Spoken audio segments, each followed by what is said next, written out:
Hi everyone, welcome to my channel. চলো আজকে দেখে নেব কি বার্তা রয়েছে তোমাদের জন্য,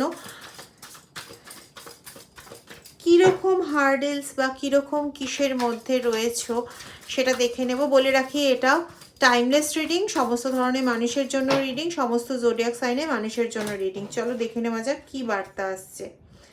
তুমি কোথাও না পাস্টে এতটাই বেশি স্টাক হয়ে রয়েছো, মানে পাস্টের যা কষ্ট পেয়েছো, যা যন্ত্রণা পেয়েছো, যা দুঃখ পেয়েছো, এগুলোর মধ্যে এতটাই নিজেকে বন্দি করে রেখেছো যে আজকে তুমি না কোনো রকম ডিসিশন নিতে পারো না।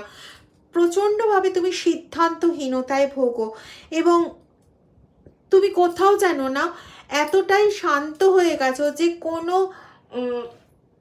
সমস্যাতে তুমি এখন আর ভয়ভীত হও না, কোনো রকম রিয়াকশনও করো না, যেন তোমাকে চলতে হচ্ছে, তুমি চলছো, এরকম একটা ব্যাপার হয়ে গেছে। কিন্তু জীবন তো এরকম নয় ভাই, জীবন কিন্তু খুব হার্ড এবং এই হার্ড সিচুয়েশনে পড়ে তুমি নিজেকে পুরোপুরি না ক্লান্ত করে ফেলেছো। এভাবে হবে না। তুমি যত বেশি এরকমভাবে নিজেকে ক্লান্ত করে ফেলবে, জীবন কিন্তু তোমার সামনে তত বেশি নিজেকে আনঅ্যাভেলেবল করে রাখবে। সুতরাং নিজেকে তোমায় মুভ অন করতেই হবে বন্ধু। তুমি যদি ভাবো না আমি মুভ অন করে কি করব, আমাকে তো সেই আবারও একইভাবে হেরে যেতে হচ্ছে, একইভাবে সব কিছু করতে হচ্ছে, না বন্ধু, এরকম করলে তো হবে না। তোমার সঙ্গে অবশ্যই ভালো কিছু ঘটবে, কিন্তু তার আগে তোমায় নিজেকে নিজের নেগেটিভ মনোভাবটাকে সরাতে হবে।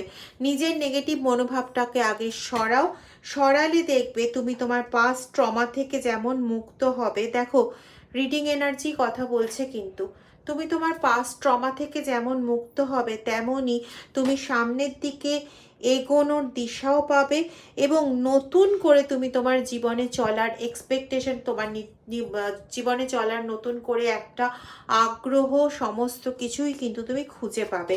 শুধু এই কনফিউশনের স্টেট থেকে বেরিয়ে এসো এবং নিজেকে একটা নতুনভাবে মেলে ধরো, সমস্ত অ্যাংজাইটি, সমস্ত ডিপ্রেশন থেকে নিজেকে মুক্ত করো এবং সমস্ত দিক থেকে নিজেকে এমনভাবে করে তোলো যে যারা তোমাকে একদিন ভালোবাসতো না, ইগনোর করতো, তারাই যাতে বাধ্য হয় তোমাকে ভালোবাসতে, তোমার কাছে আসতে, তোমার সঙ্গে কমিউনিকেট করতে।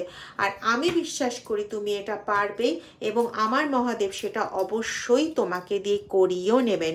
হর হর মহাদেব।